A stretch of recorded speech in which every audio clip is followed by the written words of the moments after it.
Jodie Whittaker has confirmed that she is stepping down from the role of Doctor Who, and the next series next year will be her last.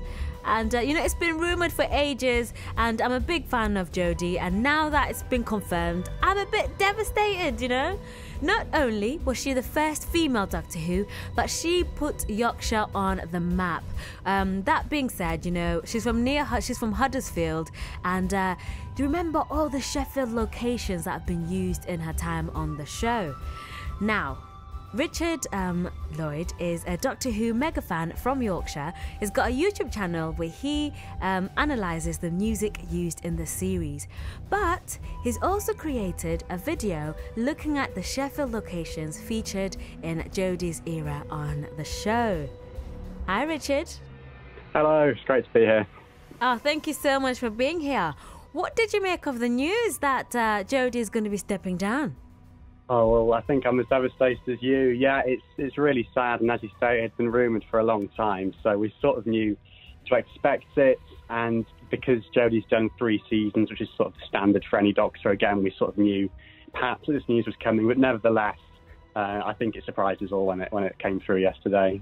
That is true. Now, as a fellow Yorkshireman, do you feel a bit more connected to the series, because of Jodie's Yorkshire background and also, Sheffield being used as a filming location? Yes, certainly. I mean, a lot of the show since 2005, since it came back, a lot of it's been filmed down in Wales, in Cardiff, particularly, which it is great, and there's a lot of great locations down there. But what was really nice about them coming to Sheffield is that it's a bit further up north, obviously, and a bit closer to where I am and where our listeners will be as well. And it was just really, really, really nice that they did that, and to time with Jodie coming on to the show as well, and to make use of some of these landmarks and great vistas and places in Sheffield. Yeah, and on the show today, we have been talking about hidden gems around our patch, and I'm guessing that all the locations where the filming took place could be described as kind of a hidden gem, and you've also visited some of them. I have, yeah. I've been twice, and I've been to a couple of them, not all of them, but a couple. Particularly, so there's a house just above where the train station is, up the hill from there, where two of the companions lived who have just left, Graham and Ryan. And then down the road from there, just a short walk, is Park Hill Flats, where Yasmin Khan, a current companion from the show, also lives.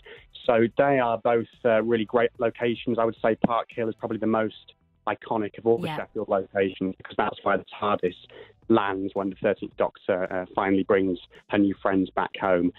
So, yeah, that's a really great location, well, both of those are, and they're both really easily accessible from the train station. So if you just, if you've got a connection or something, or you're just passing through and you've got, 20 minutes, half an hour or whatever, it's really easy to get to those, and I would definitely recommend that. But also, as well as those locations which I've been to, there's a couple of others. So there's the interchange, again, very easily accessible from the station, where there was a quick bit filmed with Bradley Walsh's character, Graham. There's also Hunter House Road, a bit further afield in the city, again, where there was a scene filmed with Mandip Gill's character, Yasmin Khan.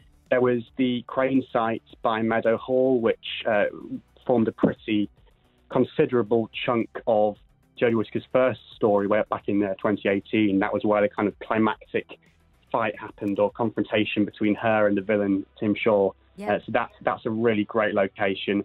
And there's also the Norton Water Tower, which featured briefly. So that's all of the locations, a lot of exteriors in Sheffield. A lot of the interiors and stuff was done in studio in Cardiff, unfortunately. So things like the living room in the house, and the bedrooms and things, and the kitchen and whatever, they had the rooms in the houses. Unfortunately, you can't knock on the door and go inside, because those are studio sets. But nevertheless, going to those places, you do feel like you're in the show, and it's really surreal and really magical. Oh, I love that. And I did have a look at YouTube video, and it was a great analysis. Now, before you go, who would you like to see replace Jodie? Oh, I don't know. I think another woman Doctor, another female Doctor would be great, because we've had 12, 13 men already. So I think another woman Doctor. I think, a slightly older woman perhaps than Jodie Whittaker, more sort of like a professor kind of character or adventuress or something like that. Someone a bit more, I don't know, still with a twinkle, but a bit more serious perhaps, a bit more of an edge to them perhaps. I think that would be an interesting dynamic to see going forward. I like that. Richard, thank you so much for being on. Thank you. It's been great to be here. Thank you. That was Richard Lloyd there. His YouTube channel is called Music of Who, where he does an analysis of the music used in the series, but he also created a video looking at the Sheffield locations that are featured in Jodie's era on the show. And we are talking about Doctor Who today because it has been confirmed by Jodie that she will be stepping down in the role of Doctor Who, and that this next series that's going to be aired is her last.